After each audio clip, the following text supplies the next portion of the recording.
अस्सलामुअलैकुम। बहुत अहम इशू है। मैं इस पर ज़रा ज़रूर गुफ्तगू करनी थी। आपको पता है कौमी सलामती कमेटी का दहशत गर्दी के मामले मुकम्मल ख़ात्मे का आज़म है। मौजूदा हुकूमत बुरी तरह नाकाम हो चुकी है। हालांकि आपको पता है तालिबान वगैरह के साथ इनके क्या ताल्लुकात है। इस गवर्नमेंट में जितने लोग बैठे हैं हर एक को पता है, मुझे बताने की ज़रूरत नहीं है। शहबाज शरीफ की ज़ेर सदारत हुआ है और इसमें अस्करी हुकाम की जानब से मुल्क की मौजूदा सिक्योरिटी सूरत हाल पर ब्रीफिंग दी। इससे पहले कोर कमांडर कॉन्फ्रेंस रही है और इसमें जो बात बताई गई है पाकिस्तान अफगानिस्तान बॉर्डर की हालिया सूरत हाल और वाक़यात का जायज़ा लिया गया और शदीद अल्फाज में मजम्मत की गई है अस्करी और सिविल क़यादत का। और इस पर अमल के लिए नेशनल एक्शन प्लान अमल दरामद को मौसर बनाना। नेशनल एक्शन प्लान मौजूदा हुकूमत जब थी उस वक्त भी नाकाम रही थी और अब भी ये नहीं, इनसे मैं तो नहीं उम्मीद रखता कि ये जो है ना इस मामले में कुछ बेहतरी की तरफ ले जाएँ। और DGISA ने इजलास को मुल्क की सलामती और सिक्योरिटी सूरत हाल पर ब्रीफिंग दी, जबकि तहरीक तालिबान पाकिस्तान से मुज़ाकरात की मौजूदा सूरत हाल और माजी के माहिदों पर अमल दरामद पर भी शुरुका को ब्रीफिंग दी। और ज़राए ने यह भी बताया है कि बलोचिस्तान और खैबर पख्तूनख्वा में दहशतगर्दी के वाक़यात में साबिक़ की वजूहात भी ज़ेर बहस आईं।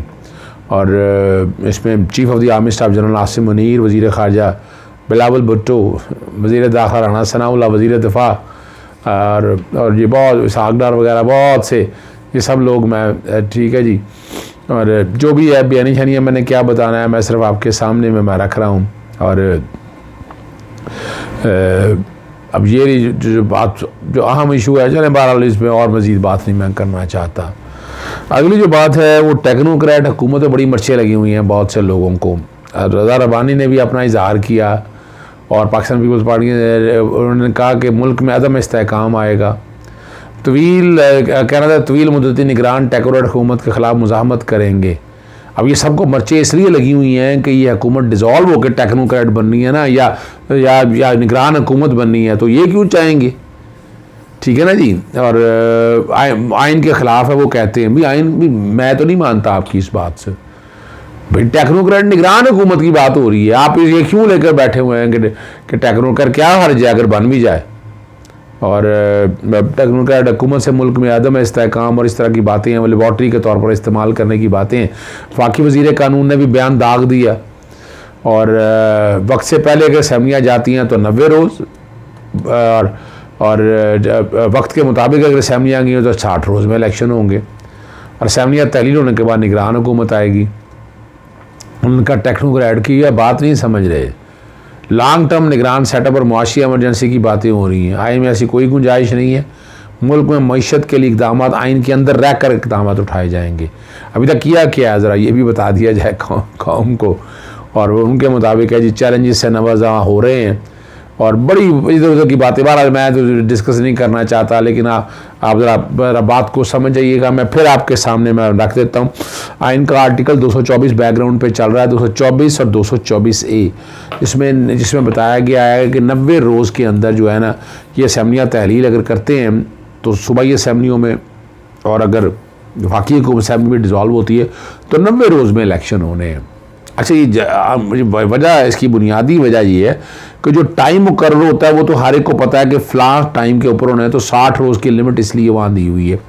जब और आइन में दी हुई है 5 साल की मुद्दत। जब वक्त से पहले आते हैं तो जो कि फिर इसमें चीज़ें अरेंजमेंट करनी होती तो आइन ने इसलिए 1 महीना जो है ना वो फालतू दिया हुआ है वक्त से पहले इलेक्शन का पैरामीटर। और मैंने आपको ये इसका तरीकाकार भी बताया था कि आर्टिकल 254 साथ रखना है। 254 आर्टिकल है कि कोई अगर काम वक्त पर ना हो तो वो इनवैलिड नहीं होगा, इलीगल नहीं होगा, गैर कानूनी नहीं होगा। यानी 60 दिनों में अगर आप अपना 90 दिनों में इलेक्शन नहीं कराते, आप कराते हैं 6 महीनों में, तो क्या गैर कानूनी हो जाएगा, इलीगल हो जाएगा? नहीं, बिल्कुल नहीं होगा। मौजूदा बेनज़ीर भुट्टो साहब के दौरे में मैंने कहा अभी आपने ये नहीं देखा कि लोकल गवर्नमेंट के इलेक्शन में क्या खेल रहे हैं आपके साथ, और इधर उधर की बातें आपके सामने, जो कुछ भी हो रहा है ये देखिए। मैं फिर ये आइन और कानून के मुताबिक हो रहा है। इसमें ऐसी कोई बात नहीं है, डरने की क्या बात है। डर वो इसलिए रहे हैं मौजूदा PDM वाले कि वो उन्हें पता है कि अगर निगरान सेटअप जाएगा तो ये घर जाएंगे ना, तो इसलिए उन्हें डर व खौफ लगा हुआ है। वो इसलिए टेक्नोक्रेट हुकूमत या बाकी हुकूमतों के डरे हुए हैं, खौफ में मुब्तला हैं। और आखिर में मैं जो और जो है ना इस्लामाबाद हाई कोर्ट जो पैगाम दिया इस पे इमरान खान साहब ने जो गुफ्तगू की है वो मैं अपने तौर पर बात करने के लिए उन्हीं की ज़ुबानी सुन लीजिएगा। इमरान खान साहब ने 31 दिसंबर के बल्दियाती इलेक्शन के हवाले से क्या माइंड अपना दिया है वो आप ज़रा समझिएगा। बिस्मिल्लाहिर्रहमानिर्रहीम। इस्लामाबाद की अवाम को मैं मुबारक देता हूँ। अदालत के ज़रिए उनको एक ऐसा फैसला मिला है कि वो अब अपने वोट के ज़रिए अपनी लोकल गवर्नमेंट को मुंतखब कर सकेंगे। हमारी बड़ी बदकिस्मती है कि इस मुल्क में एक तो एक करप्ट टोला मुसल्लत है और इनके साथ मिला हुआ इलेक्शन कमीशन जो हमेशा इनकी सपोर्ट करता है और जमहूरियत के खिलाफ फैसले देता है। और अल्लाह का शुक्र है कि अदालतें हमेशा इनके फैसलों को मुस्तरद कर देते हैं। ये जो करप्ट टोला है ये अवाम से डरता है, ये इलेक्शन से भागता है। इनकी सिर्फ एक कोशिश है कि इस मुल्क के ऊपर अपना कब्जा किस तरह मुसल्लत कर रख सकते हैं, हॉर्स ट्रेडिंग करके, करप्शन के पैसे से लोगों के ज़मीर खरीद के, और इनके पास कोई दूसरा रास्ता नहीं है। अवाम इनको रिजेक्ट कर बैठी है। मैं इस्लामाबाद के लोगों को खास तौर पे आज ताकीद करता हूं कि आपने भरपूर तरीके से कल के इलेक्शन में शिरकत करनी है और मुझे उम्मीद है इंशाअल्लाह कि आप इस करप्ट टोले को शिकस्त देंगे।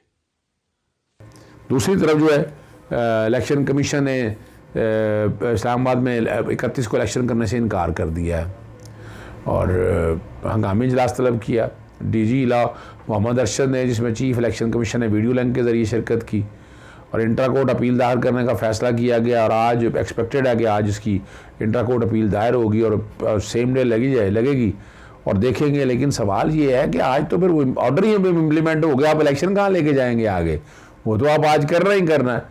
और वैसे वो रात पूरी कानूनी टीम जो है इस्लामाबाद हाई कोर्ट में मौजूद रही है।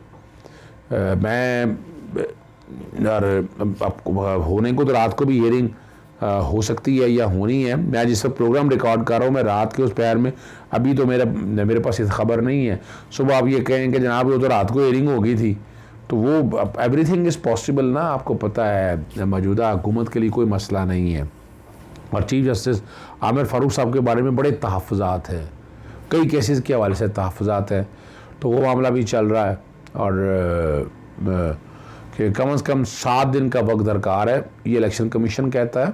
रिटर्निंग अफसर अपने घरों को जा चुके हैं और इंतखाबी सामान की तरसील के लिए भी वक्त दरकार है।